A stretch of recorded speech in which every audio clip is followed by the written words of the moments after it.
Once upon a time, there was a man and his wife. They had wanted a child for a long time, but had never had one. One day, a miracle happened, and the woman gave her husband the news that they had both so long wished for. They were going to have a baby. The man and his wife lived in a house with a small window in the kitchen overlooking a beautiful garden of fresh vegetables and flowers. Unfortunately, there was a high wall of barbed wire around it, and no one ever entered it because it belonged to a mighty witch, who everyone was terrified of. One day, the woman was looking out into the garden when she saw a bed filled with fresh radishes. They looked so enticing that she began to want some. This went on for days. She knew she could not get the radishes, and she got more and more feeble by the day. Her husband was worried about her and asked, "What is the matter, dear wife?" "I feel like I will die unless I can eat some of those radishes that grow in the witch's garden." The man, who loved his wife very much, thought that he would rather get caught by the witch than lose his beloved. He waited for night to fall so he could climb over the wall into the garden.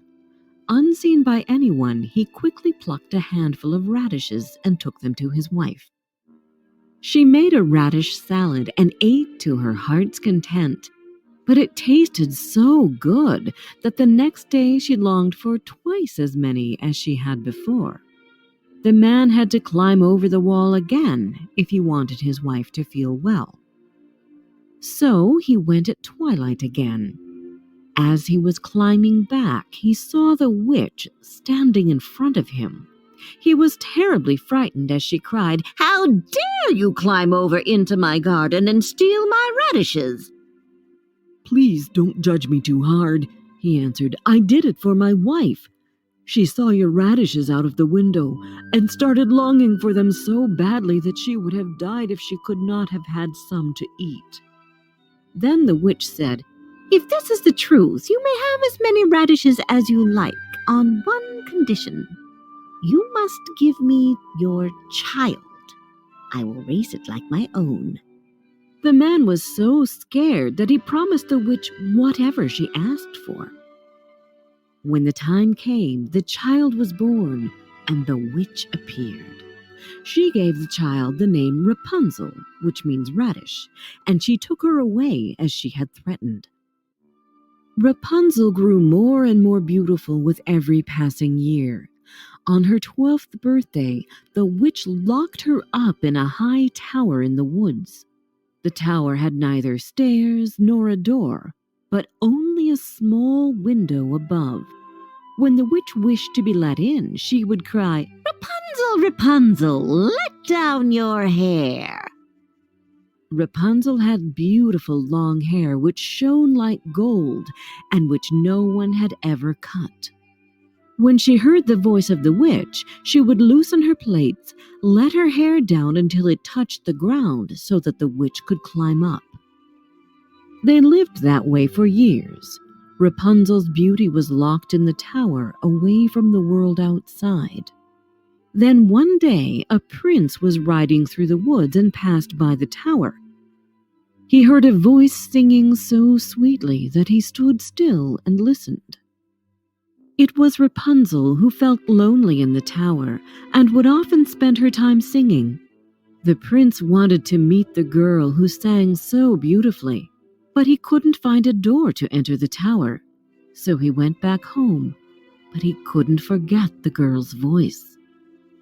So the next day, the prince turned back to the tower, and as he was standing there gazing at the tower, he saw the witch come up and listened while she called out, "Oh, Rapunzel, Rapunzel, let down your hair." What happened after that really surprised him, but he could finally see the girl who the beautiful voice belonged to. Then he saw how Rapunzel let down her long hair and how the witch climbed up the tower. The next day at dusk, he went to the tower and cried, "Oh, Rapunzel, Rapunzel, let down your hair."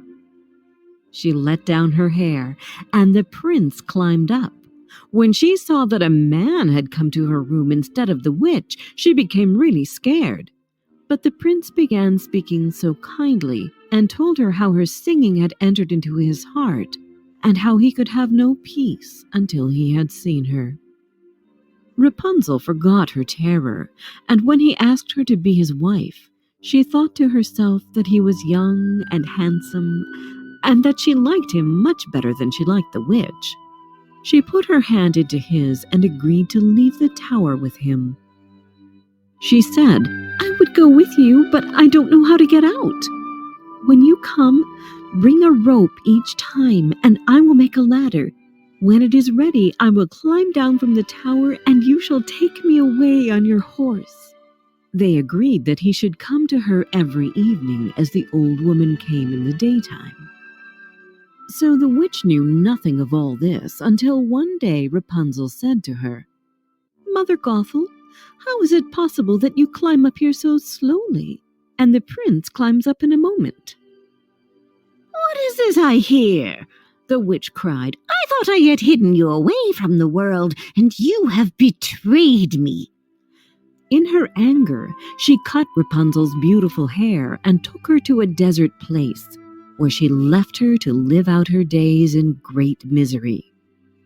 The same evening, the prince came to the tower and cried, "Rapunzel, Rapunzel, let down your hair!" But this time, the witch let the hair down and the prince climbed up. But instead of seeing his dearest Rapunzel, he found, to his horror, the witch looking at him with glittering eyes. "You will never see Rapunzel again," she told him, and with those words she pushed the prince from the tower. He fell on thorns which blinded him. Left without his sight, the prince wandered through the woods for months, until one day he heard someone singing. He didn't know where he was, nor could he see where she was, but he was sure that this was his darling Rapunzel singing. He followed the voice to come to his beloved Rapunzel. When she saw him, Rapunzel dropped the buckets of water which she was holding, and they fell into each other's arms and cried, happy to be together after such a long time. One of Rapunzel's tears fell on his skin, and in that moment a miracle happened. The prince could see again. "What happened to your hair?" he asked, and touched her hair. But before Rapunzel could even answer him, another magic happened, and her hair grew back, long and shining as it had always been.